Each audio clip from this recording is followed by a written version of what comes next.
Welcome to Born on the Bayou Sports, a Houston sports show made for Houstonians by Houstonians.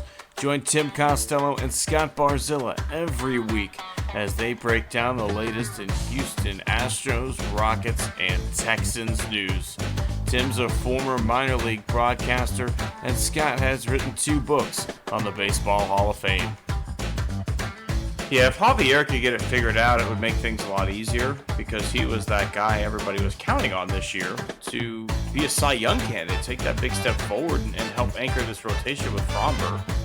Since he's come to Houston, you can look at the development of guys like Carlos Correa defensively, Jeremy Pena defensively. I mean, you can Alex Bregman's, certainly I think a better than average third baseman.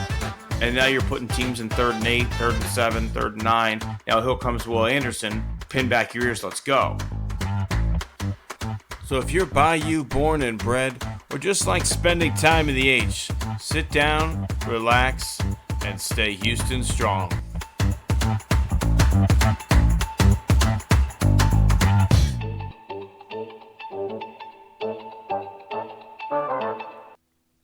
Welcome back into another wonderful edition of Born on the Bayou Sports. Tim Costello joined with Scott Barzilla, a day late, but absolutely $0 short here as we get ready for some March Madness basketball. Scott, welcome in.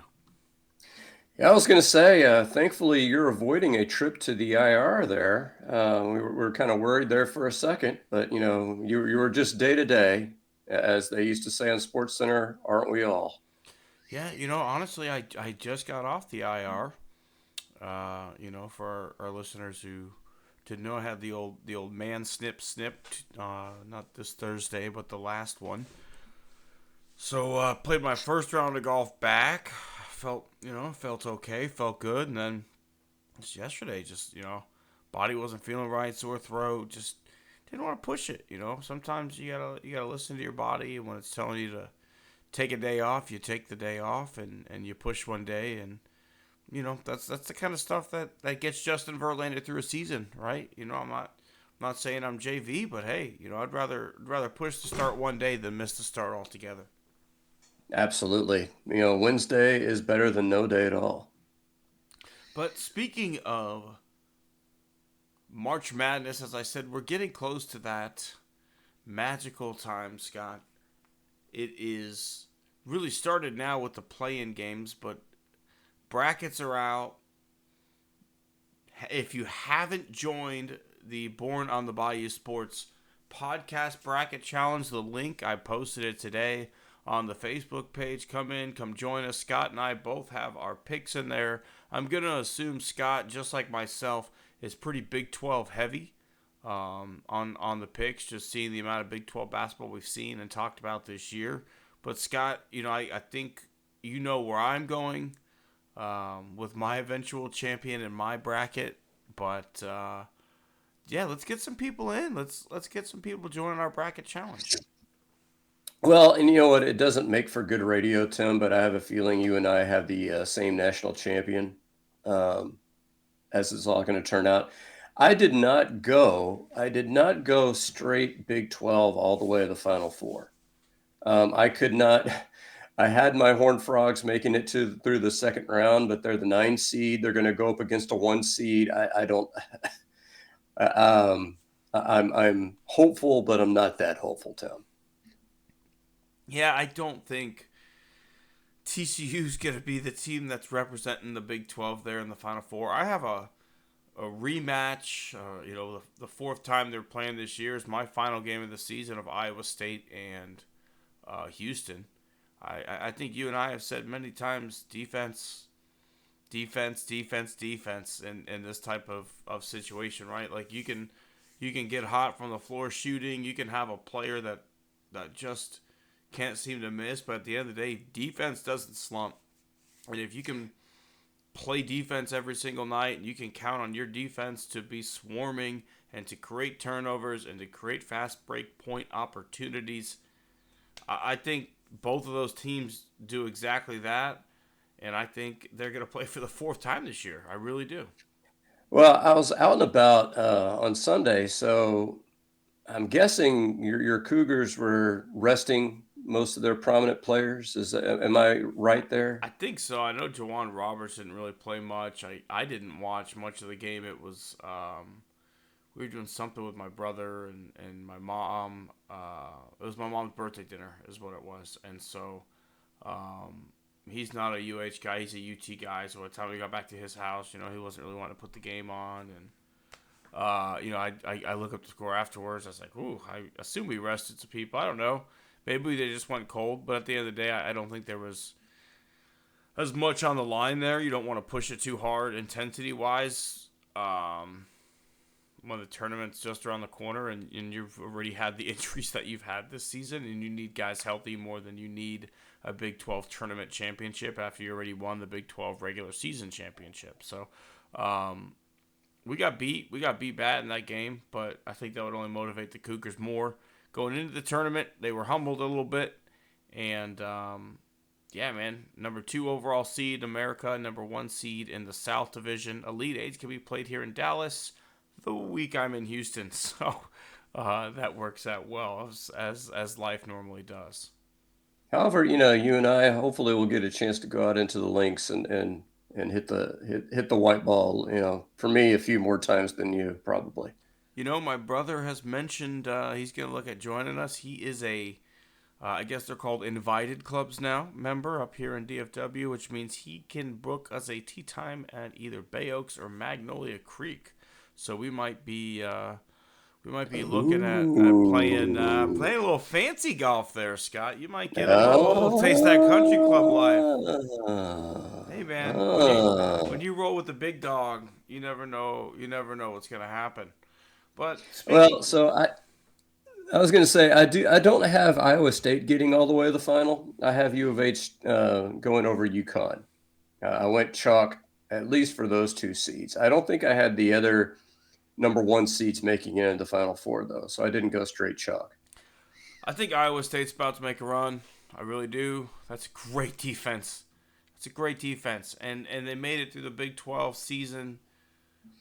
I mean, say what you want about these other conferences, there are great basketball teams all across America. There are, and there are good to great teams in every conference. But there is no more just collection of physical, good defense, elite scorers than there is in the Big 12. I really don't think you can argue it. So if you look at your bracket and you feel like, wow, I pick a lot of Big 12 teams, I feel like that's okay. Because there's some of them are, kind of maybe a little underseeded. The TCU as an 8 or a 9 seed, they could win a game or two. Would it surprise you a Sweet 16 appearance for TCU just because they played the Big 12 all year? Like, no, wouldn't surprise me at all. Kansas didn't have a great year, but would you ever count out Kansas to make a run? No. And so, yeah, I think there's going to be some madness is what I'm saying. Well, and we're ready to adopt Arizona and Colorado and Utah as honorary members of the Big 12 since they will be next year. And we know at least we'll have to see what Colorado does here in the play-in. But Arizona's been a team, that some people think could get to the Final Four. They're talented. They're a talented basketball team. But again, get your picks in.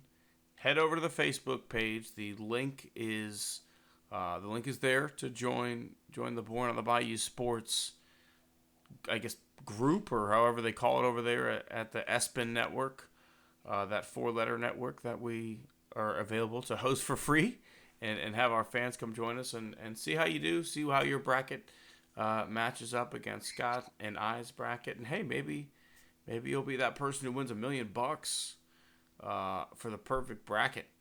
I had the GM when I worked at the Airhogs. I still think this is such bullshit. He tried to go down in flames here. He told me he had a perfect bracket 4 years in a row, and he just did it for himself. Pencil and paper. I was like, get the fuck out of here, guy. Come on, Do you really expect me to? Man, I just didn't want to turn it in. It was just for me. It's like you're such an idiot. You're an idiot if You you know think how, I'm gonna believe that. you know how many holes in ones I've had, while playing by myself, Tim? Yeah, man. The old Kim Jong. I shot a 40 today on 18. Baby. 18, yeah. Yeah. That's some good golf, Tim. 12 hole in Um, one, Scott. What are you gonna do? yeah, I know. Yeah, that's pretty, and what, 8 par 4s and all the par 3s. Oh, yeah. That's, My length that's is just impressive. yeah. That's impressive. Um, yeah, I think I definitely picked all the Big 12 teams to win their opener. I think if I can't remember exactly where I went, but I think I had Baylor going a little bit further. Definitely had Iowa State going a little bit further. U of H. I think I had two Big 12 teams in the Final Four, but I'd have to go back and look at what I did with my bracket. I might have done a Janus an accounting kind of bracket where I just like, yeah, okay, how do I feel today? I always pick a 12 here. I could pick one or two 12s. Always pick a 9 over an 8. You got to have some of that stuff along the way. I don't think I had Duke going that far. I felt like this is a soft Duke team. I just didn't feel like this was a team that had the mental toughness to go deep into the NCAA tournament. Maybe that's me. Maybe I'm wrong. But, the whole rush in the court thing and the kid, claiming to get injured and all that bullshit, is that the kind of stuff that happens to a national champion? I don't know. I don't think so. But, yeah, that's... I'd have to look at my bracket. Everyone here can look at my bracket. Again, link on the Facebook page, Born on the Bayou Sports. Go check it out. Check out my bracket. Tell me I'm an idiot. Tell me I'm a genius. Who knows? We'll see. Well, my favorite is, a honorary scumbag. Not on any shows before, but probably you would agree with this. Did you see what happened to St. John's? I didn't know. St. John's, they were snubbed. And so there's a lot of people that were clamoring, for them. Of course, you know who their head coach is. Yeah, Mullen, isn't it? No, it would be your favorite and mine, Rick Pitino. Oh, that's right. They replaced Mullen and Patino. That's right. And so basically a month ago, he said his team was trash. And then all of a sudden they went on a run, won a bunch of games in a row. And all the committee has to do is go like, hey, listen, you said your team was trash. We can't take any trash teams in this tournament. Yeah, who wants a team that's trash? But no, yeah. It's gonna be a fun time. It is. If your team wins it all, it's a great month. If your team goes farther than expected, it's a good month, right? So, we'll see how we end up. We'll see who is just more knowledgeable than the other on this podcast, and we'll see if Scott's I like your uniform picks work out for him, or if maybe he should have done a little more deep dive. But speaking of hoping the picks work out for them, the Houston Astros are starting to lock in those roster spots. People are being sent back to minor league camp. And it's looking like maybe there's a couple rookies or a couple young guys who are going to have a chance to break camp and be an impact on this ball club, Scott. Yeah, so I was actually getting my chicken wing on Monday, and I was in the sports bar, and they had the Astros game on. And the guy I saw, now they ended up losing this game 10-1, and it was, classic Christian Javier fashion, cruising through 4 innings, and in the 5th inning, just the bottom fell out. But have you seen this Loperfido kid? Yeah, man, he's pretty damn good. I've been hearing a lot of chatter, a lot of Twitter chatter about him possibly breaking camp and maybe either Jokes or Singleton is the odd man out because he can play first, he can play outfield. We saw Cabbage get sent down, Kessinger got sent down, and he's still there. I think he can also play second, if Yeah. I'm not mistaken. And of course, Dubon can play, short or third in a pinch, in addition to second, in addition to center field. So, I mean, I like the versatility there, but what I loved is he just had some great plate appearances. And he was going up against Josiah Gray, who technically is the Nationals opening day starter. Um, God, I feel sorry for that team. But, hey, he's a major league pitcher. And, he worked like it was about a 7 or 8 pitch walk, and the pitch he walked on was maybe not even 6 inches out of the strike zone. So, you got to like a guy who shows that much plate discipline and has that much versatility in the field. Yeah, it's Joey Loperfido is who we're talking about, and right now Gray Kessinger's kind of got a little bit of an injury, so there's a chance he may not be on that opening day roster, and if that's the case, he's probably going to make it. There's still a chance he beats out Singleton, but again, Singleton has no options, and so he would have to be put through the waivers process before accepting an assignment to the minor league. So we'll see where the Astros decide to go there. I am always in favor of versatility. A guy like Singleton gives you first base, and that's pretty much it, right? At the end of the day, he can play first base, he can DH, but you bring in a guy like Loperfido, again, that's just more positional versatility. When you have a guy like Dubon, you have Caratini who can catch and play an outfield position. You have a guy like Kessinger who can also play multiple positions. I like having that versatility on the roster, and that's just me, especially if you're not going to carry, if you're going to carry the extra pitcher over the extra outfielder kind of situation. Have guys who can play multiple positions. Well, and what I like about Loderfino is that he can't play center field. And so when you're looking at Jake Myers has had one hell of a spring. He's hitting the ball. But when the lights turn on in late March, early April, we don't know if that's going to continue. And so having another guy that you could possibly throw in there, on 2 or 3 days a week, because right now is Dubon. And you're going to have Dubon spelling Altuve, you're going to have him spelling Bregman, you're going to have him spelling Pena. So you're spreading that guy pretty thin. So if you have another guy that can play center field, because I don't think Corey Julks can play center. Nor do we want to see if he. Nor do we want to see if he can play center. Well, yeah, we haven't seen it. So, and I saw Loderfino playing. I've seen him play left. I've seen him play enough left field to know, hey, I don't want that guy in a spacious center.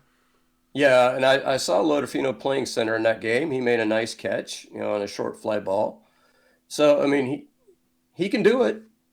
And so I think what's best is that if Myers shows up and turns into like another Chas McCormick, then okay, let's go. But if he can't, having a guy there that can do it, that also is a good hitter, is just that much better.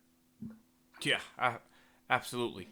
And I think you don't want to go too young too soon, I think, with this roster. There's definitely going to be some turnover over the next few years, but if you can start seeing some of the next players that are going to be cornerstones, and if we're one injury away from needing another guy like Mauricio Dubon, right? Because if, as we saw last year, Altuve gets hurt, Dubon's playing second base every day. Okay, well now who's your utility guy? Because your utility guy's playing second base every day.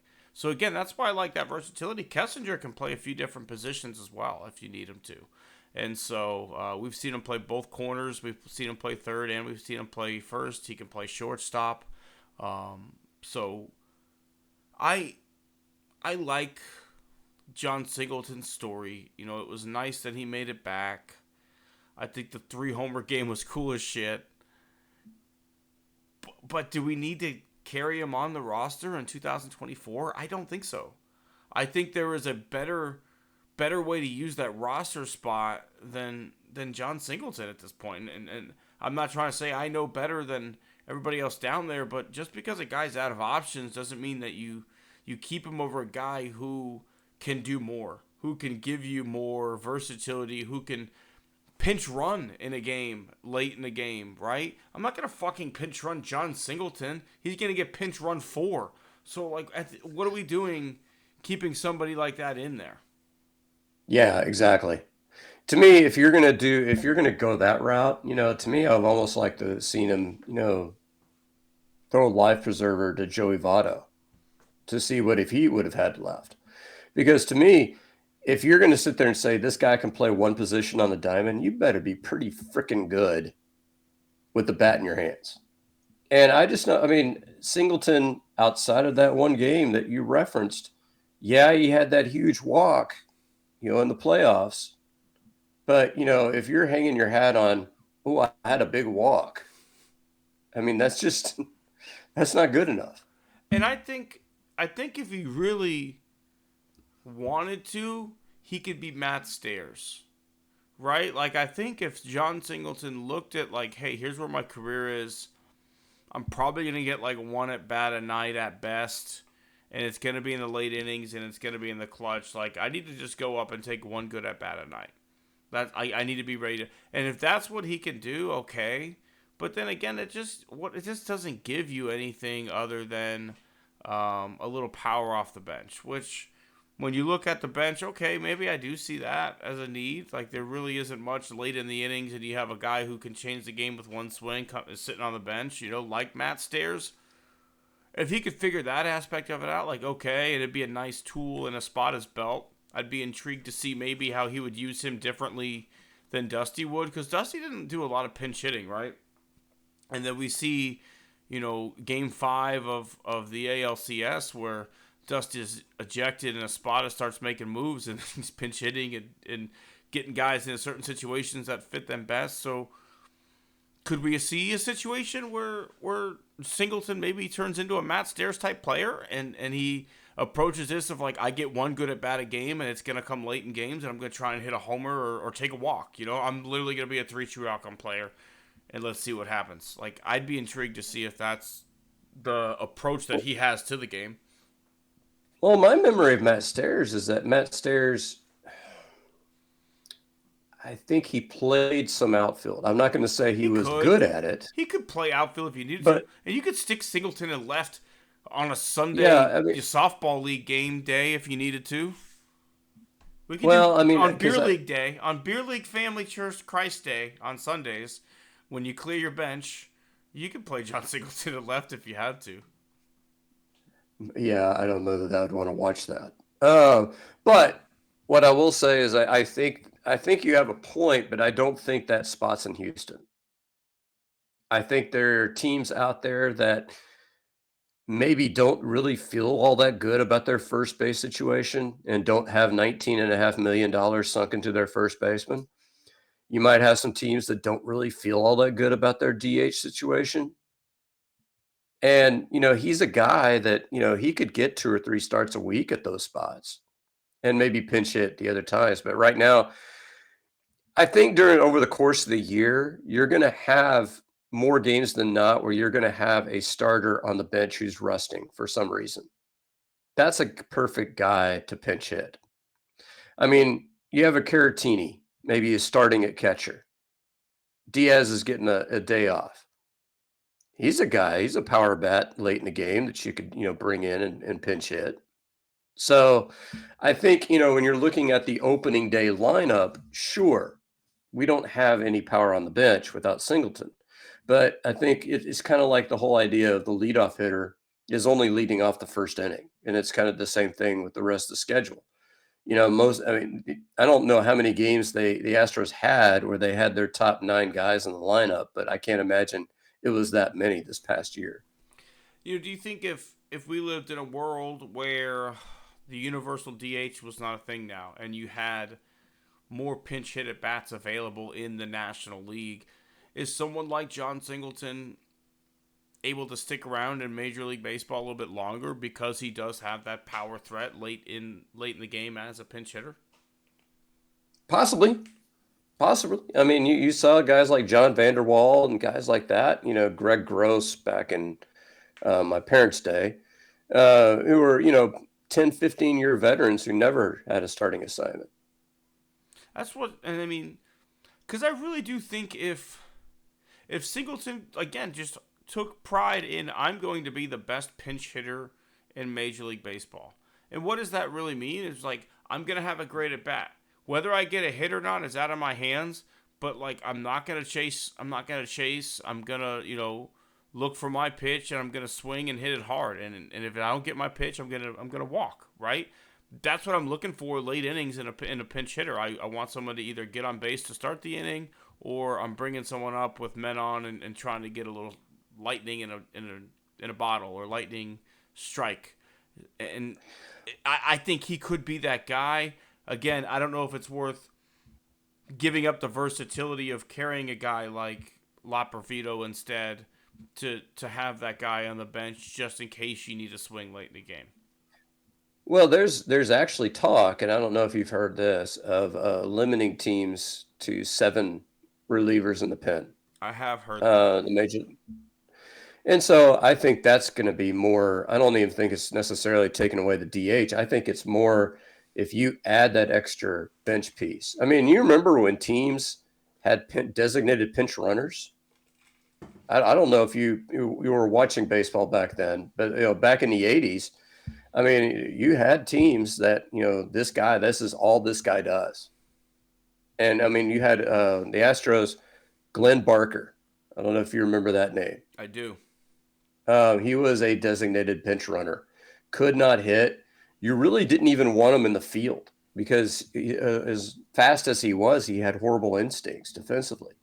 But if you wanted a bag, you could pinch run him late in the game, and he would get you a bag. I mean, think about that kid, Gerard Dyson, right? I think was his name. Oh, yeah. Or Billy Hamilton. Like, these guys got passed around every playoffs just because, like, you got to expand the roster and, like, hey, why not throw the fast guy on there? Exactly. And Hamilton, remember, he actually started several years. He was like I think the early odds version of Vince Coleman, where couldn't hit a lick, but, God, you get him on the bases, and there you go. I was like Michael Bourne, right? Like his first few years, you were like, if this guy could just hit like 250 or 260, man, like you would have 100 stolen bases because your success rate on the ones that you get are so high, but you're hitting 220. Like, I just need you to get on base. And he did for a while. He figured it out, and then we got rid of him because, we got rid of everybody that was worth it at that point. Because then we had the guy that I was able to utilize today as I beat Scott in the grid again, Jason Bourgeois. Who was like the right-handed version. By a measly 2 or 3 spots. A win's a win, baby. Win's a win. Okay, so looking, I don't know about any other spots. I don't know. Looking at the pen, what are you seeing? Like, what are you seeing for those last few spots? So going off of Michael Schwab's projection, he's got Hader, Presley, Abreu, Montero, Martinez, Sousa, and Taylor Scott as the pen. Again, remember, Brian Abreu is serving a 2-game suspension. And then you've also got Brandon Bielak as a 6 starter / long reliever. Bielak's another guy that has no options left. And again, that plays into it for the Astros, even though I think Brandon Bielak sucks. So we'll see what happens there. But again, with the injury to Urquidy, even though they say it's 10 to 15 days, he can start throwing again. He's still not going to break camp with the team. So you've got guys like Ronel Blanco, Brandon Bielak, may be counted on in those first couple series without Verlander, without Urquidy, without Garcia till midseason, without Lance McCullers till midseason. Again, which is why maybe it's a little frustrating that the Astros weren't willing to pay $31 million this year for Blake Snell. You mentioned Brandon Bielak. I think one of the problems that the average fan has is that when you hear somebody is 1 or 2 or 3 wins over replacement, what does that mean? What does replacement mean? Well, replacement means Brandon Bielak. Brandon Bielak is a replacement level pitcher. / Corey Julks, because I used that one the other week. Yeah, but what a replacement level player is a typical solid AAA player. And that's what Brandon Belak is. Brandon Belak has Oakland A written all over him. I mean, he is a guy that can go there, can eat up some innings for them, be their fourth or fifth starter, show up with about a 5.50 or a 6 ERA, and then, who cares? Nobody's the wiser. I mean, I think if you stuck him at the end of the pen, he's a guy that, is typically more effective the first time through the order. So, he could maybe pitch to about a 4.50 ERA out of a pen, which isn't god awful. But when you're a team with championship aspirations, you got to do better than that. Dylan Coleman was kind of floating around that last spot there for a while, but it looks like he's been supplanted. That he's a guy that can go, hopefully, go to Sugarland and maybe, work with the pitching coaches for a bit, get some, help with the command, and we'll see. One of the nice things about having the AAA team in Sugarland is they can still get some of that instruction and still get some of that work in with the Major League pitching coach and then go work on it in Sugarland and get game reps and work on some things. Because Coleman, again, big-time fastball, was working on some different off-speed stuff. Just really seemed to struggle with the control early on in the spring and then gave up, I guess, a lot of homers too, which is never great for a reliever. But you gotta love. I mean, you've gotta love when you look at 7th, 8th, 9th inning, Abreu, Presley, Hader. I mean, that's just daunting. Rafael Montero's not had a great spring. Little worried there, because I think we talked about the way relievers work. You could bounce back this year. It could be a great year for him. I don't want to overreact to spring training, but he's got like a 7 or 8 ERA, I think, in the spring so far. Yeah, I think I'd have to look back at the outings because sometimes, I mean, like Coleman had one outing where he gave up 4 or 5 runs, and that just absolutely torpedoes your ERA. Hader gave up back-to-back jacks, one of them to a lefty in an outing. But the question is, are they working on stuff? What's actually going on? It's hard to say. A guy like Hader gets more of the benefit of the doubt from you, though, right? Like, I mean, Hader's gonna shove when the time comes, but Montero in his career really had like one great run, and then Jim Crane was like, "Oh, we can't let this guy go," and let's be honest, overpaid, big time, and now here we are with a guy who maybe can give us I think if I told you at the end of the year that Montero had a 3.5 ERA across 50 appearances, you'd be pretty happy with that. Oh, I'd buy that in a minute. But he's not being paid for a guy who gets a 3.5 ERA, right? Like you're paying him money for a guy who's going to keep it near or below 250, right? And he just doesn't have that in him anymore. Yeah, no, and I liked what I've seen from Blanco. One of the Hunter Brown, his last outing, 1 run in 5 innings. So maybe Hunter Brown's a guy that takes a step forward this year. That's an encouraging sign, especially with the news that Jose Urquidy will be going on the shelf for an undisclosed amount of time. But they said he's not even going to be throwing for a while. So 10 to 15 days, no throwing. I'm going to go with we're not going to see him until May at the earliest. I think that's about right. I think we're going to get Urquidy back in May, and then late June, early July, we'll get McCullers and Garcia. But again, that's why a lot of Astros fans really thought that they'd be in on Blake Snell. And when you saw the reports come out, the Astros didn't want to go above 30. Well, he only gets really 31 this year, and then some of it's deferred. And so I guess, Scott, are you disappointed that the Astros didn't pony up, as they say? I'm disappointed because the reports made it sound like we were going to do it. And then, it didn't happen. I think that was the spur of the Giants, though. Looking back on it, I think Boer's just trying to light some fire out of the Giants' ass.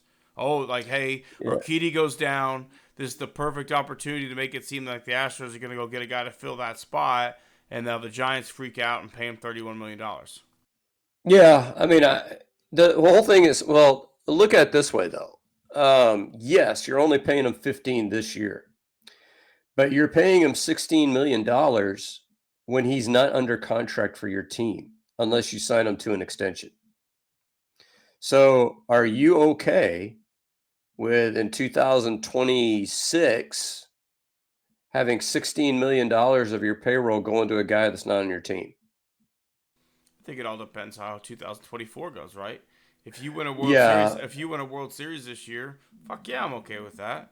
If he sucks and he doesn't come out and shove and do what you expect him to do, then no, I'm not okay with that. It's obviously going to be a gamble, but at the end of the day, you know, Jim Crane's always seemed like a guy who's willing to take that risk, who's willing to take on a guy who could put you over the top.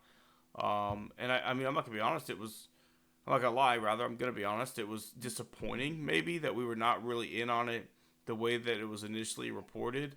I never, and then a lot of people are like, okay, let's go get Montgomery. I never expected that to happen, right? Like Montgomery, you and I have talked about it before. He's a 4-5 guy on a good team, right? He's a guy who can give you 180 innings, 3.5 ERA.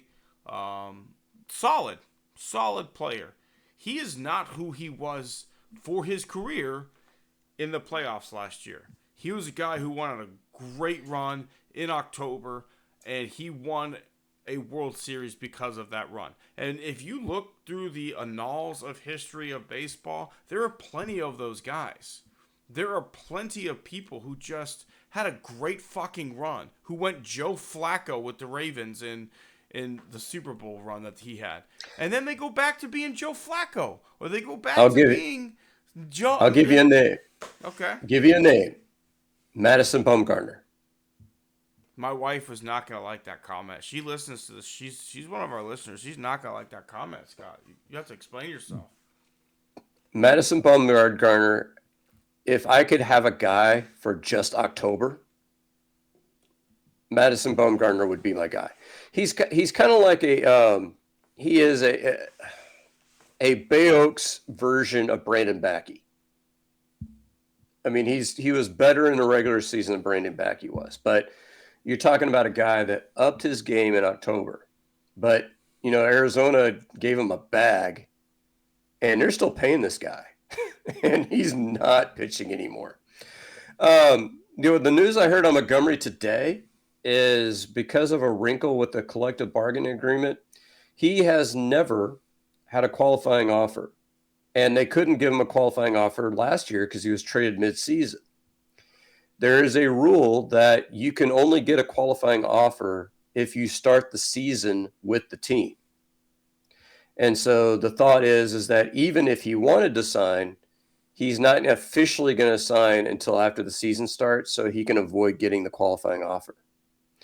See, the problem is, though, as an Astros fan, even if I think he's a 3-4 starter, he's worth more to me in April to get me through having no JV and having no Urquidy than he is later on during the year when I have McCullers coming back, when I have Garcia coming back, when I have JV and Urquidy healthy. And he apparently is not going to be available to you. Now, supposedly he's out there throwing 70, 80 pitches. Okay. To who? I don't know. So if the Astros turned around and signed him, like, say, April 1st, after the season officially started, I mean, I'd be okay with it. But see, here's my question, though, because you're financially done. If you sign Jordan Montgomery, you're done financially. You can make a trade in July, but only if it's, money for money. So would you rather get Montgomery now, or would you rather say, let's make a big deal in July when we find out we need X position, and we can go out and get X position? Yeah, no, I'd rather wait. And again, I'm saying I don't want Montgomery. Not for what he thinks he's worth, right? Like, if I could have got him on a Wade Miley type deal, on a 1-year prove-it deal, I would have been all in on that to eat innings early in the season. But that's not where we are. We are in a scenario where he's not going to be ready till mid-April at best. At best, if you sign him today, he would still need at least a month right, to get stretched out and not hurt himself and feel comfortable and yada yada yada, right? So we're looking at like 420 as like the best opportunity you have to get this guy out there. And at that point, I'm hoping, you know, one that Verlander's back at that point because he's throwing again already. Or I'm hoping some of these other guys are showing me enough progress that I feel like I don't need that starter anymore. So yeah, I think you're right on that. Let's wait and see who sucks this year. This is the the time of year where, as I say, where hope springs eternal, and everybody thinks they're going to be good. But by June 1st, we're going to know who sucks, and we're going to know what expiring contracts on those teams that suck are going to be up for grabs. And sometimes those guys are good. Sometimes you can make a trade of a guy that you didn't think would ever be available at this part of the season, and now that team is in the tank, and you can go get a Soto because the Padres suck and no one realized they would actually suck. So let's just see what happens. I think there's a lot of things can happen between now and June 1st even. Let's not even look at the All-Star break. Let's look at June 1st. Between now and June 1st, so much can happen. And I'd rather have that little bit of flexibility left at the cap to go make a trade or even sign somebody. Even if something happens and then you want to sign Montgomery because you need him at that point. Okay, at least that flexibility is there to go do it. Yeah, and I think you got to look at teams that are spending a lot. You mentioned the Giants. I tell you what, they've won February and March. Sneaky good offseason, right? Well, just in the last 2 months, they've picked up Jorge Soler. They picked up Jung-Ho Lee. They picked up Matt Chapman. They've picked up Blake Snell or the what do you call it, the white gangster kick from South Park. I don't know. Sometimes I can't kind of get them mixed up. But you got two of the Boris five still left. So it's J.D. Martinez and Jordan Montgomery. So between those two, who do you think got hosed more? Well, I think it's Martinez, right? I think he's got a better track record. I think realistically, every one of these Boris clients has gotten hosed. Blake Snell has gotten bad advice. He got a multi-year offer from the Yankees, turned it down. Chapman got a $150 million offer. He had multiple $100 million offers from both the A's and the Blue Jays, and he turned both of those down. The more that we learn about Scott Boras, the more I don't understand why anybody works with this guy anymore. Because he doesn't even get you the big money anymore. He really doesn't. Like, if you look at the amount of money that he cost his clients, like, let's be real. Blake Snell goes out and wins another Cy Young this year, right? Let's say it happens. Back-to-back Cy Youngs. He's going to be like 33 or 34.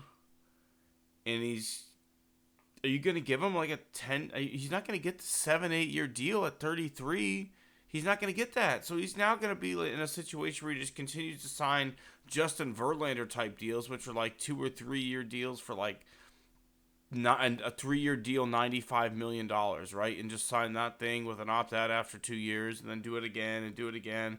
And that's how you end up living life. Why wouldn't you have wanted to settle in on a 6-year, $150 million deal? I don't understand why players continue to work with Boris when he always gets his, but the players don't end up in situations they're happy in. You look at Correa's in Minnesota. Like, I don't think that would have been his desired location. Matt Chapman, I think, was happy in Oakland, so I guess maybe he'll be okay with the Giants. But, Snell was willing to go to New York. It's just none of it makes sense, Scott, where, like, Boris gets his, but no one else is happy other than the fact that they're rich. But they always would have been rich because they play baseball and they're really good. Well, the problem with Boris, and there's really two problems with Boris. Number one, I have to think that the person who's working as a statistician is like the equivalent of being a photographer for the National Enquirer, where you have to take some fat body and superimpose like a maybe Taylor Swift's head and go, oh God, look what happened to Taylor Swift. when Carlos Beltran was running through, right after 2004, his statistician, look, he's just as good as Willie Mays. And you're like, wait, what? It's like, but the teams are smarter than this. His gambit was basically, I've got a mystery team that's going to pay this guy. GMs, you don't have Ed Wade is not a GM anymore. You don't have any morons out there anymore. The Yokoshima Giants are offering big money if you don't come through. He'll say the Giants, and he won't say Yokoshima. He'll leave that one out. Of Mr. Baseball. Hey, I traded you to the Giants. Yeah, I mean, but that's the whole thing. Is that's how he got, that's how he got the Rangers to bid against themselves when A-Rod signed. Oh, this mystery team is out there. Well, the Rangers were the mystery team. So they bid against themselves. But see, now they can count, teams can count noses. They can look around. And that's what guys like Martinez don't understand. How many teams he really shouldn't play the field. So how many teams have an open DH slot? The Marlins? Maybe Red Sox probably could have used maybe them. The Mets, But I think, but you have to look at who's contending and who needs a big time bat, right? I think if he was smart, he could have looked at let's look at what Nelson Cruz did for the last 5 to 10 years of his career, which was sign 1 year, $5-10 million deals, be a hired gun, go in and DH on that team that needs him, right? Let's say if you really want to go ring chase at this point, sign a 1 year deal with the Orioles. Go to the fucking Orioles where you've got a ton of young hitters who would love to have somebody like you in the middle of the lineup to produce, to DH. If you can't play it, that's fine. There's plenty of young kids out there. You don't need to play the field. They've got a bunch of 20-year-olds who don't ever need a day off. Go DH and provide some veteran leadership to a young lineup. But they don't think that anymore. They want to get Boris is like, no, man, you can't. We got to get you paid. We got to get you paid. They don't try and find the best solution. Nelson Cruz never waited till March. And that's kind of the whole thing is that, he scoured the landscape, and that's where instead of looking at, I want X dollars, those are the agents that are like, okay, this is the type of player you are. Here is a team that needs this. Let's go and attack those teams and saying, hey, what will it take to get my client in there? Yeah. And so, but the problem is now is that not only do you have teams that have filled their DH slot, but you have teams like, say, the Astros. Even if the Astros were in the market for a DH, which they're not, but even if they were, how much money would they have to offer you? Because they're what, about maybe $12 million underneath that second tax threshold. So, I mean, are you going over that second tax threshold for JD Martinez? No, I'm not. But would you have been happy? Would you have been happy in January if you were the team that signed him to a 2-year, $25 million deal? Sure. Right, because that's a great value for your. That's a great value. It's an 875 OPS player for your team that is only going to DH. He gets for $12.5 million AAV. He has maybe picked this team out and said, I think I can go make a difference and win a ring. I'll take a little bit of a discount, go make it happen. And now your fan base is excited. He's in camp getting a chance to prepare for a season, and he's not. And this is this is why you don't want Boris. You want a guy like what you said. Let's be honest. If you have a legitimate agent who gives a fuck about you, I want you to play and be happy as long as you possibly can. And so I'm going to say and I'm going to have that honest conversation with my client that says, this is who you are. You're a hired gun. You are the guy who brings the fucking lumber to a team who needs the lumber. You make it rain. You are the rainmaker. You find a team that is young, that needs the veteran, that needs pop, and I'm going to sell you to them like Don Draper sold the freaking dream to Coca-Cola that he had, right? That's what I'm going to do. I'm going to go sell you to the team that you want. I'm not going to sit here and say, show me the money, bitches. I'm not going Rod Tittleton or whatever his name was from Jerry Maguire, but I'm going to go find you the team that you want to be on, and I'm going to get you on that team. That's what a real agent does. Yeah, and I'll show you a situation that would have been perfect for him. So think about how this winter ended up transpiring. So Matt Chapman, because of Boris, ends up turning down all the money, from the Blue Jays. So what did the Blue Jays turn around and do? They're basically, handling third base internally. They had an open DH slot. Who did they go get? You remember who they went to go get, Tim? Joey Votto. Well, no, he's a non-roster invitee. Okay. Justin Turner. Right. So would you rather have JD Martinez as your DH or Justin Turner? JD Martinez all day. But that spot's not available to you anymore. That's what I'm saying. If you had a better agent who's willing to say, hey, Toronto, I got this guy who's got an 876 OPS. He's willing to be your DH for the next 2 years for $25 million. And Toronto goes, yes, absolutely. Let's do that. Yeah, and to me, and that's the problem, is that you really had, and that's where Boris... I guarantee you Boris wants $25 million a year for him. Well, his way of doing things is done. Because I can look at, if I'm Major League Baseball, if I'm a GM, okay, I didn't just fall off the turnip truck yesterday. Like Dana Brown didn't just fall off the turnip truck yesterday. He could sit there and he can look around and he can go like, okay, how many teams have open DH slots? Okay, maybe 2 or 3 right now. How many of those teams have even $10 million to spend right now? Maybe a couple. So, for him to sit there and say... the CBT, the balance tax really makes you put it all on the table. It really does allow for that transparency, as you said, to be able to look around and see who can even afford this guy. But at the same time, it's there for the agents too. And that's why, again, why I don't like Scott Boras. He was mad that the players accepted this deal with the competitive balance tax because he is the one trying to drive these mega deals up, right? Well, now you've got owners trying to fight back. You've got the transparency that you've seen, as you've shared. You can look and see, no one can afford this guy. Why am I going to overbid when the other team that he can fit can afford $5 million this year? Okay, I do $5 million and $1. That's my offer. I'll fucking Price is Right you if we have to do it that way. But there's no reason to outbid yourself, and there's no reason to spend big money on a guy who has no business playing the outfield, and he's going to play 150 games at DH for you. Okay, I'll give you $10 million. That sounds good. But Boras has overplayed his hand. He wants $25 million for that player. And there's just no place in the game for someone like him anymore. He's a greedy son of a bitch, right? At the end of the day, like, what can you say about Boras other than he always got his?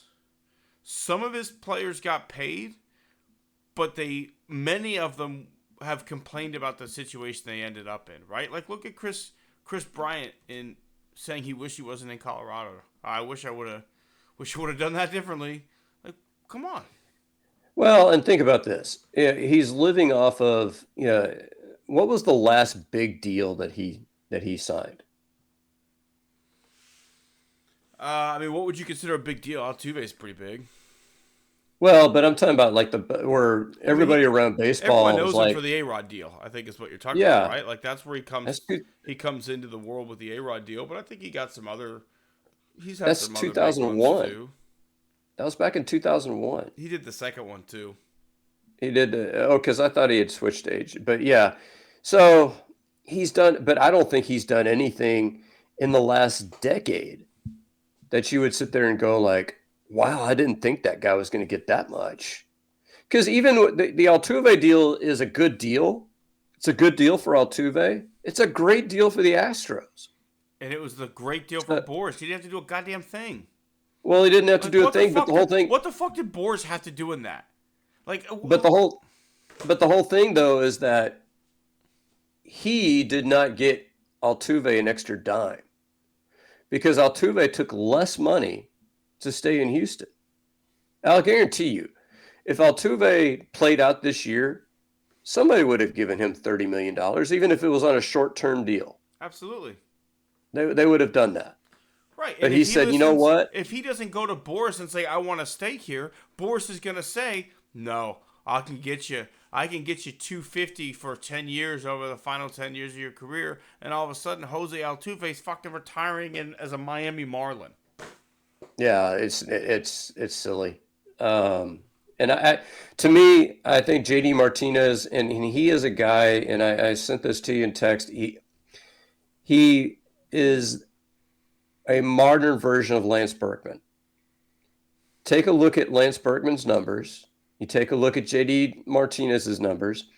The totals don't jump off the page for either guy. Lance Berkman didn't even hit 400 home runs. If he got to 1,000 RBIs, he barely got to 1,000 RBIs.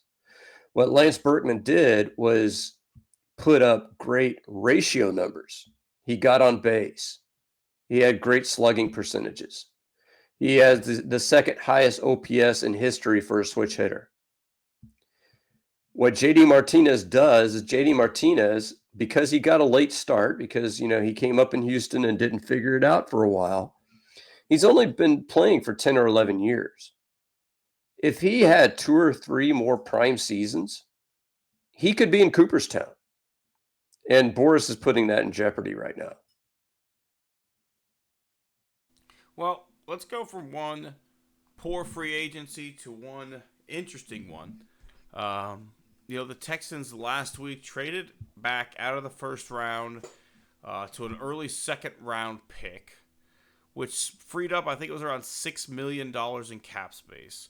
And then they still do have 3 second round picks. And I think you and I both texted each other like, okay, right, 2 second round picks plus next year's second round pick. Yeah, we're all sitting there thinking like, what's happening? What's the next move? Something is about to drop. Is it Stephon Diggs? Is it Higgins? Are they gonna go sign the safety Simmons? What is that next move?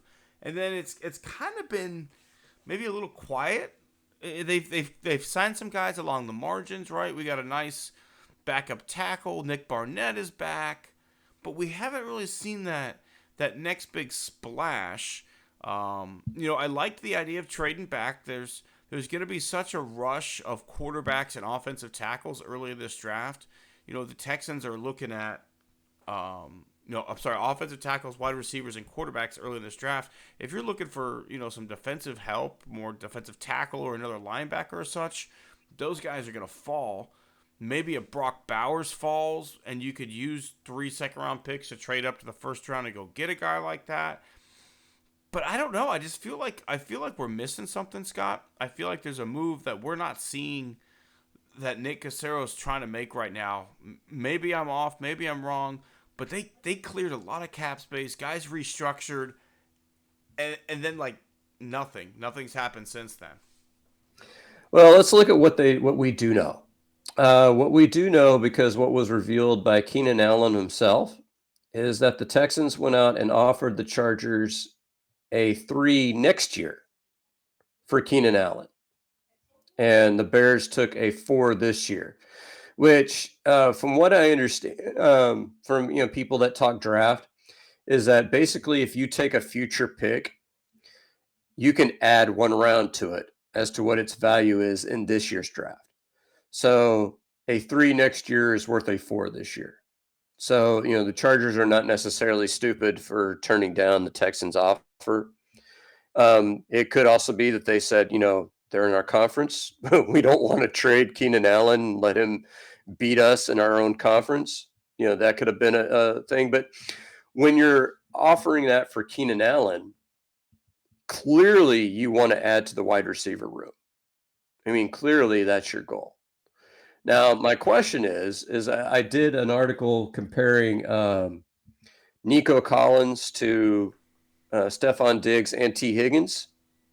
And I'll say that I think Nico Collins comes out looking better than those 2 guys. I didn't look at Keenan Allen because, he's not available to us. But I don't know. When you look at those 3 wide receivers, like who do you see as the best out of those 3 between Allen, Diggs, and Higgins? I think Allen would have been the best one. The thing that scares me about Diggs, I think the talent is off the charts, right? Like, the guy's a playmaker. Finds a way to get open. But when the ball's not going his way, he tends to be a bit of a distraction. And I think what C.J. Stroud does so well is he spreads the football around. He's going to find whoever is mismatched that day, and he's going to feast, right? If you've got a linebacker trying to cover Tank Dell, okay, Tank Dell's going to have a great day. If you've got a subpar cornerback on the outside, Nico Collins is going to feast. If you're biting hard on the play action, then okay, Dalton Schultz is going to have a nice day. But when you bring in a guy like Diggs, right, he's expecting 150 balls thrown his way a year, right? Come down with 115 targets or so. So when he doesn't get his 150, what's his thought process going to be? And then he's got a pretty significant contract. Same thing goes for if you trade for T. Higgins and then extend him. His expectation is I'm going to want 100 and 125 balls coming my way. I don't know. A guy like Allen to me is more of a team player, and I think the route trees that he runs well kind of fit better with what the Texans currently have, right? I think he could be more of a possession, third down, over the middle, way better version of what Robert Woods was, right? I think he just is a more explosive version of what Robert Woods did. But you still have the deep threat in Tank Dell. You still have a really good outside receiver in Collins. And you could line Keenan Allen up in the slot. You could line him up outside. You could line him up, in a bunch formation, knowing he can run block. He's a very versatile receiver. It would have been great to get him. But at the end of the day, I don't really want Higgins or Diggs, realistically, Scott. I'd rather go get another defensive player that makes a big difference. The problem is that so let me start off with addressing the first thing you said, because it was right and spot on with Diggs. 160 targets last year. 160. He didn't even play every game. So he's getting targeted 10 plus times a game. If you targeted us 160 times, we'd wind up with 50 or 60 catches just on accident, if as slow as we are. Well, with these hands, you target me 160, I'm coming down with 80 minimum. Well, I mean, I got to account for the fact that we're also pretty slow. Our hands may be good, but we're also pretty slow. But that's where if you're looking at simply catches and yards, you're not looking at the right thing, because that's the problem, is that there's only one football. And so, you can't have Nico Collins and Tank Dell both getting 60, 70 catches and having Diggs and Higgins getting targeted 100 plus times. That's just, it's not going to work. Somebody, one of those three, or if not two of those three, are going to end up seeing a huge dip in your numbers. And then even if that does work, Nico Collins is due for a raise after this year. Look what happened to the Chargers. Mike Williams signed today with the Jets. I don't know if you saw that, for 1 year, $15 million. So they cut their top two wide receivers. So, who does Justin Herbert have to throw the ball to now? It's got Quentin Johnston from TCU, who didn't look all that good last year. So, that's the problem. That's the pitfall of, making a big money deal because you can today.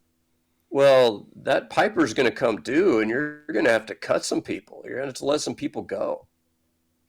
So Simmons was a defensive tackle. Jeffrey Simmons from Tennessee is a guy that I saw mentioned. We've got a ton of talent on the end, but we have got nothing but rotational players on the inside. So, would you rather trade for a veteran like Simmons and use that cap space to pay him?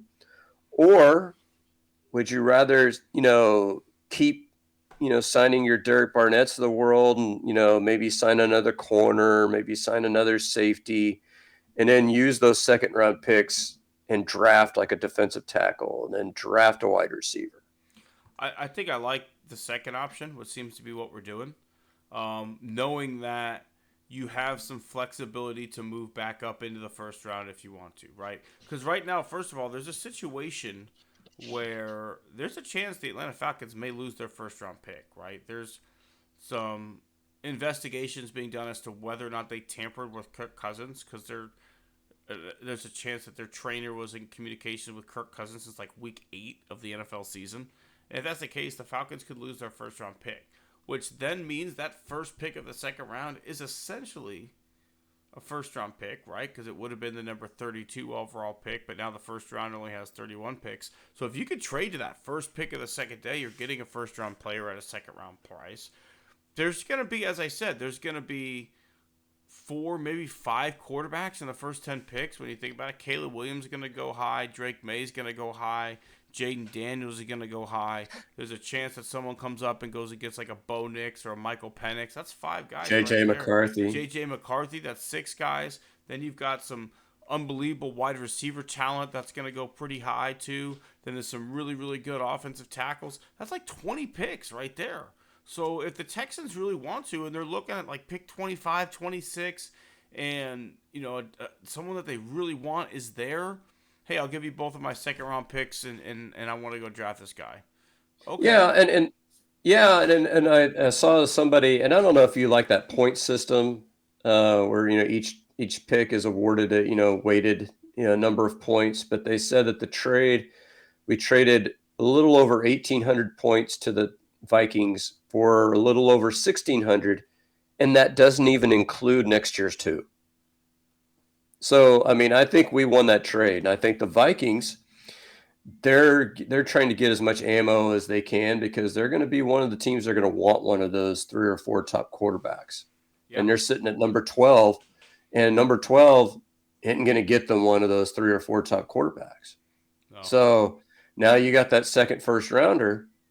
If you're them, you can use that ammo to trade up maybe into the top 4 and maybe get one of those guys. But Nick Caserio took advantage of a desperate Minnesota team. And, I like the idea of having another second rounder next year. Like you said, there's a glut of certain positions. The Texans are not drafting a tackle. The Texans are not, at least not in the first round.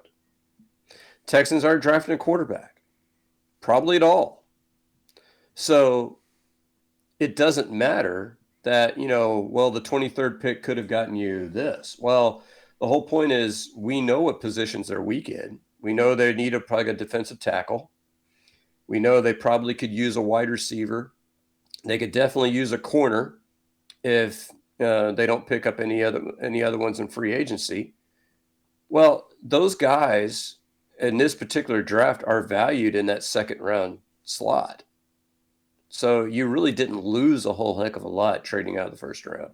Correct. And again, if there's a guy that you really, really want, that you feel like, I didn't think he'd be available here. I really thought he'd be gobbled up. You got an extra second round pick next year, and you got 2 second round picks this year. Make your move. Go get him, because then you get the 5th round option on him if you really like him that much, right? Like I keep using that Brock Bowers example, but I really do think there's a chance that this guy falls just because of how many teams are going to want a quarterback.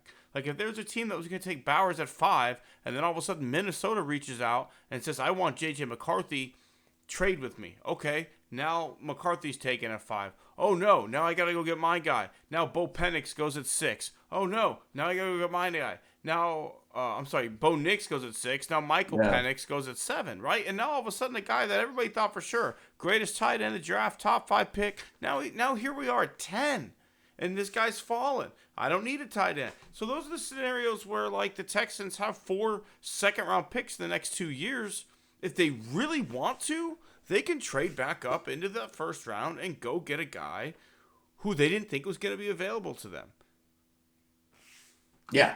And that's, and you want to talk about an offense that would be sick, would be with Dalton Schultz and Bowers in a 2 tight end set. Because then you don't worry about getting another receiver, right? Fuck it. We've got 2 great tight ends, 2 good receiving tight ends, and we're in a 2 tight end set. We could run. You never know if we're running the ball or not, right? We've got pass catchers galore, and 2 of them just happen to be tight ends. That's the dream. That's the Bill Belichick wet dream right there. But and not only that, but if you're patterning yourself after San Francisco, it's not just having 3 wide receivers. Is the type of things that they do. And look I at mean, look at a guy like Uchek, right? Like technically he's the fullback, but he's essentially another tight end. So now you line Brock Bowers up in the backfield, and we run a play action, and he's out in the flat catching passes that way. You can find ways to get this guy the football. yeah, I mean, you're looking at so Brandon Ayuk has a very different skill set than what Debo Samuel has, who is a very different skill set than what Kittle has, who is a very different skill set than what McCaffrey does. And you're talking about layering the field. And so you're talking about having targets at every spot on the field, 30 yards deep, 20 yards deep, 10 yards deep in the flat. And so you're having to not only cover different guys, but you're having to cover every spot on the field. It's impossible. All right. Well, speaking of covering, one of the guys who covered the Houston Texans thought it'd be a good idea to leak out some pictures of the new uniform. The Texans are going to have 4 new uniforms this season. This is the white and blue one that got leaked out. Cal McNair came in, said, you know what? That's a bad picture of it. If it's out, I might as well show the new good picture. Here it is. And we'll talk about that a little bit later. Right now, I just want to simply ask, Scott, what are your thoughts on the new uniform? I actually like the red ones. I don't think the red ones are not real.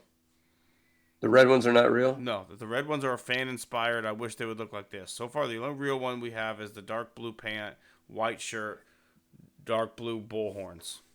They looked, and in the heart, and probably with those, the quality of the picture, it looked a little bit like the Falcons to me, because the dark blue looked black in the way that the picture was. But it was a good uniform. The video that the photo that the guy released is just hilarious. I mean, it looked like he was in kind of an old warehouse. You kind of halfway expected the guy to be holding up a newspaper, today's date, and you see a sign, send $2 million or he's dead. Yeah, that was that looked like he stole one of the uniforms, and then ran out somewhere, took a picture where they're like, they can't identify us here, right? Like throw it on, take the picture, and then ditch it so they don't know it was us. But they were dead serious about that, because I know that they allowed some fans to go in and see them early, and they made them sign a non-disclosure agreement. I think it looks fantastic. I think, because I saw a mock-up of it, on the field. Here's what it looked like in action.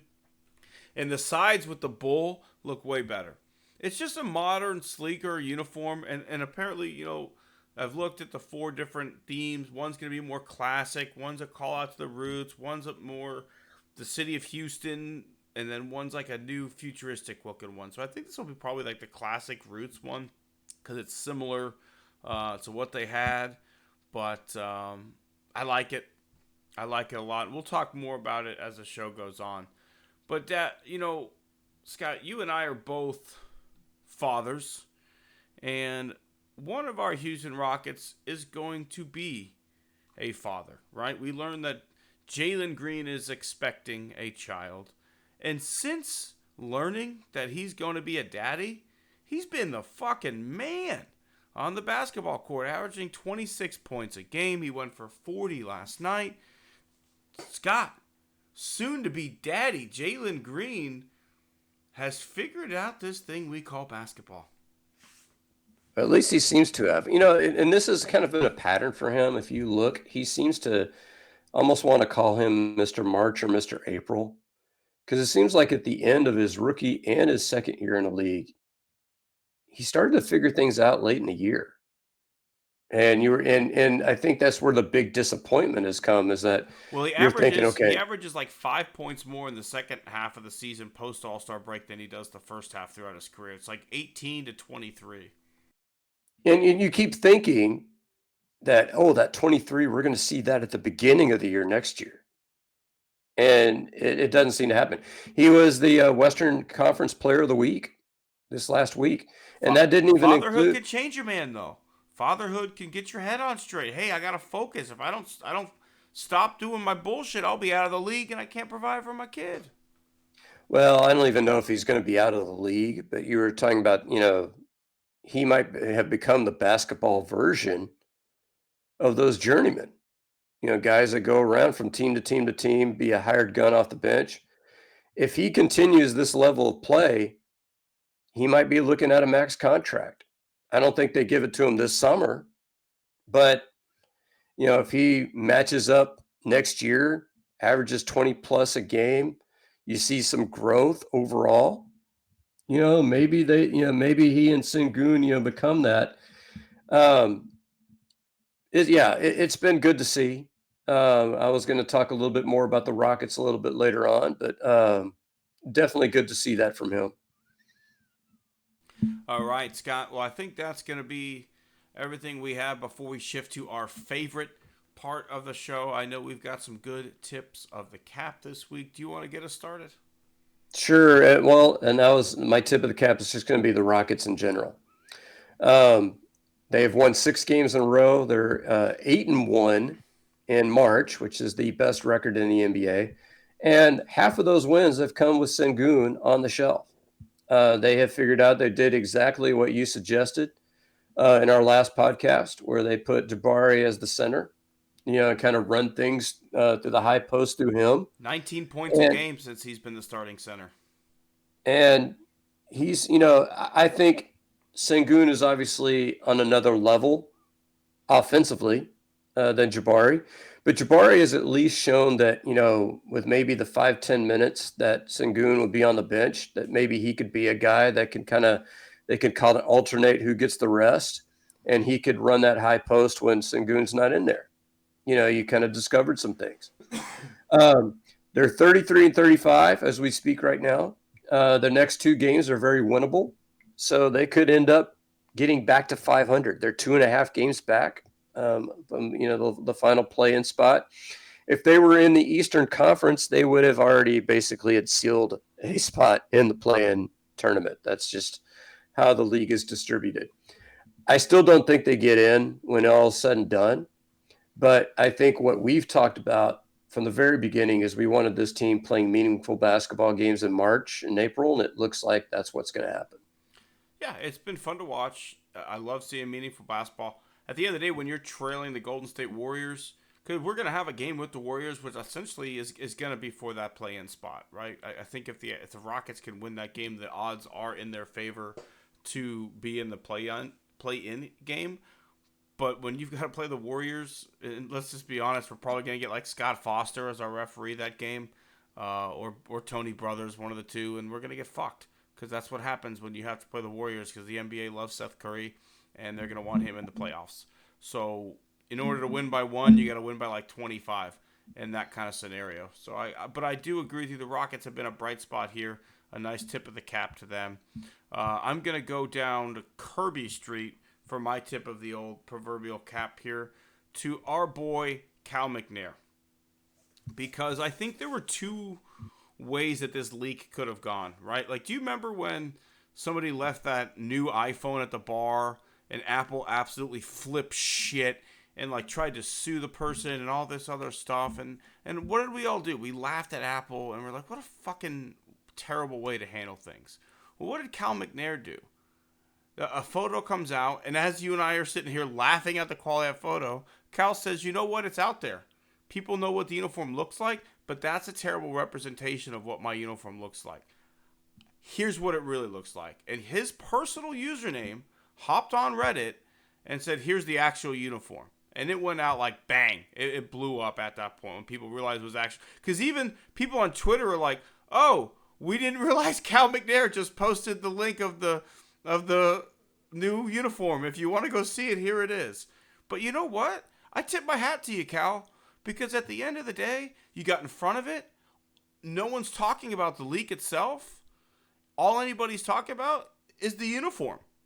That's all they're talking about, is the uniform. And I think that's exactly what you wanted. And I think it honestly gives a little bit of hype to the other 3 uniforms that we're still yet to see. Right? There's still 3 more coming. This is just the first one. That's a nice little taste. That's a nice taste. I think the Texans are still in great shape with 3 more to come. And I don't think Cal McNair could have handled that any better. I think he absolutely nailed it. Hopped out in front of it, said, here's a good version of it, Texans fans, enjoy. Yeah, it's not only good PR, but it's savvy business because I think their release is going to be later on in April. And so you've given fans a solid month to go like, man, I got to get me one of those. I mean, you're going to increase sales. You're going to bring in dollars. I guess the question So is, do you open up that jersey in the Texans Pro Shop now? Or, like, you have 3 more coming, but if you're Cal, do you say, you know what? Go ahead and stock the CJ Stroud and Tank Dell of the new white jerseys. Go ahead and stock those because I guarantee you they'd fly off the shelves. And then you can get those same people again when you release the cherry red ones or whatever it's going to be. that's a good question because I think you could also get something for the build up too. I mean that's so you win either way. But great job, Cal. We appreciate it. But it turned a possible negative scenario into a positive spin. Some people who didn't do that this week are our scumbags. And we've had quite a few. As always, state of Texas, fuck you. Our governor sucks. Our attorney general sucks. We have an adulterous piece of shit who's deciding we can't have Pornhub anymore.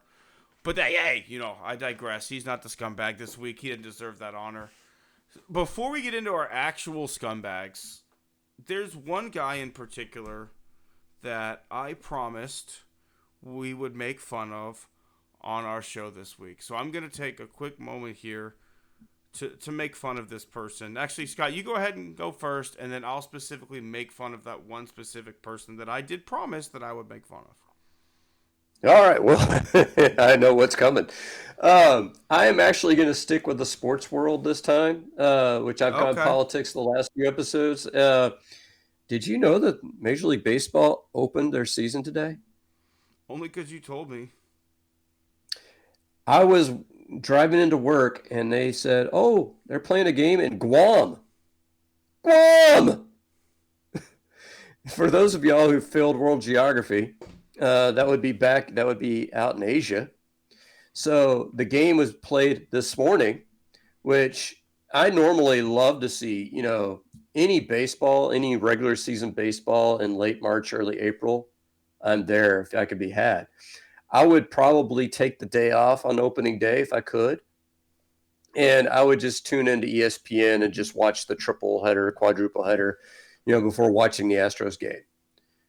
To me, opening day should be a national holiday. That's always been my feeling. And it has been a tradition since the 19th century, folks. 19th century. The first game is always played in Cincinnati. I don't know why it was played in Cincinnati in the very beginning, but that's what it's always been. And I hate to be old man, screams at cloud. But see, here's the thing. I don't care if you play baseball games in Guam. That's fine. But this is America's game. This is America's pastime.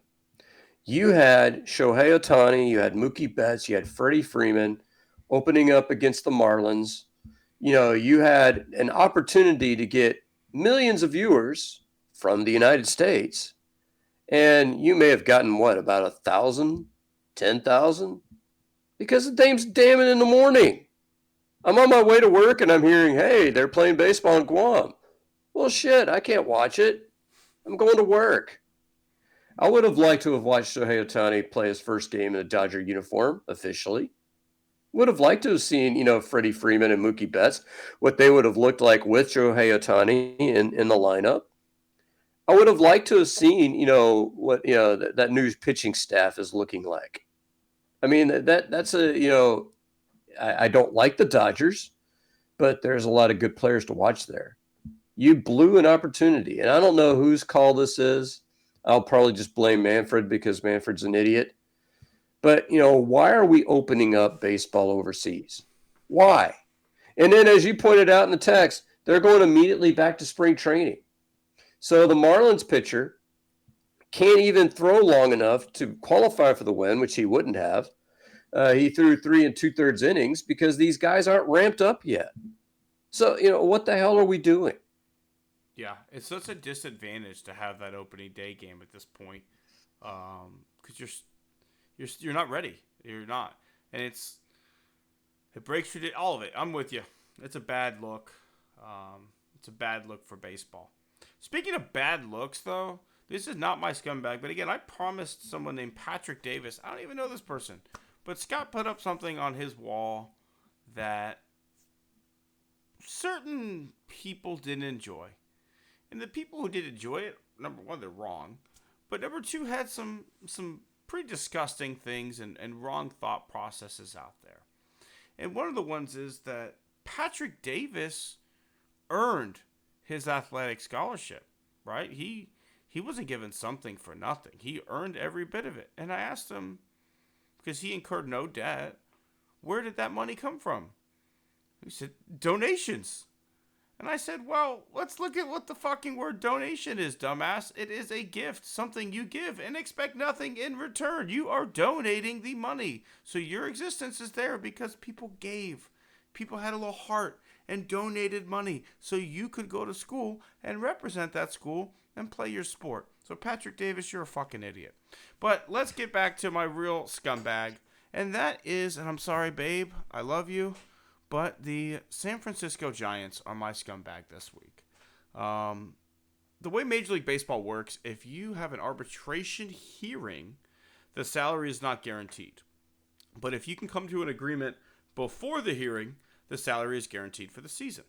Well, J.D. Davis had a salary hearing. He wins his hearing. He's set to get $6.9 million instead of the $6.5 the Giants were offering. Well, lo and behold, the Giants signed Matt Chapman, and they cut J.D. Davis, and now J.D. Davis gets $1.11 million instead of the $6.9 that he won through arbitration.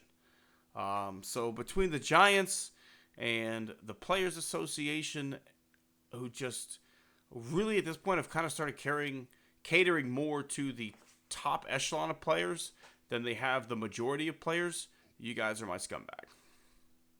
Yeah. So, and one of the funny thing is, I mentioned going back to Patrick. I think Patrick is a fellow Lake graduate, and so that's where he comes from. It's kind of the circle of Lake people in my friends list. And I'll point out there are people that commented on that post who I think were very thoughtful. One of the ones is a guy that I graduated with, who's our plumber. Billy Brown basically said, why is this loan forgivable but not this loan? To me, excellent question. I think it has good answers, but to me, that's a better way of approaching it than simply saying, well, I made it all the way through. And, and I think one of the guys I graduated with kind of probed him, said well, didn't you have coaches that helped you? No, I did it all on my own. I got the athletic scholarship on my own. I was such a badass. Come on, dude. He's a loser. It's well, and that's the problem, is that the people who have that mentality, it's not even so much I think they're lying. They're lying to themselves more than anything. They picture themselves as Abraham Lincoln, self-teaching himself law in his log cabin and taking the bar exam without any assistance from any teachers whatsoever. And it's you do realize that even if you earned an academic scholarship, like you said, that money's coming from somewhere. Yeah. And somebody got paid by the government, like I do, to teach you the skills that you needed to be able to do well enough to get that academic scholarship. And if you're got an athletic scholarship, somebody needed to teach you the skills needed for you to get that athletic scholarship. Somebody needed to show interest in you and develop your skills. I mean, think about it. If you and I, and I'll speak for myself, definitely, if I had a better golf coach, if I had a golf coach that actually gave a shit, maybe I would have been a better golfer. Maybe I could have gotten an athletic scholarship in college as a golfer. I think I had the physical talent back then, but my golf coach was too busy sitting on his ass and playing cards to get out of the damn pro shop to actually teach us anything. And I don't know, I can't speak for you and your golf coaching experience, but you obviously have the physical talent to have done it. Could you have gotten into college on athletic scholarship with a better golf coach? Yeah, if I had a consistent golf coach who understood my mental game, probably. Like, my biggest hurdle was always the mental side of things, not necessarily the physical. I practiced my ass off. I didn't understand how to mentally prepare to get out there. But Scott, I think we gotta wrap it up. We're up kind of against that time mark, so we're gonna break it here. We appreciate everybody who joined us this week, but we look forward to next week and seeing that final Astros roster and getting ready for a fantastic season. All right. Sounds good. All right. Well, thank you, everybody who made us part of your week. We will see you next week on Born on the Bayou Sports.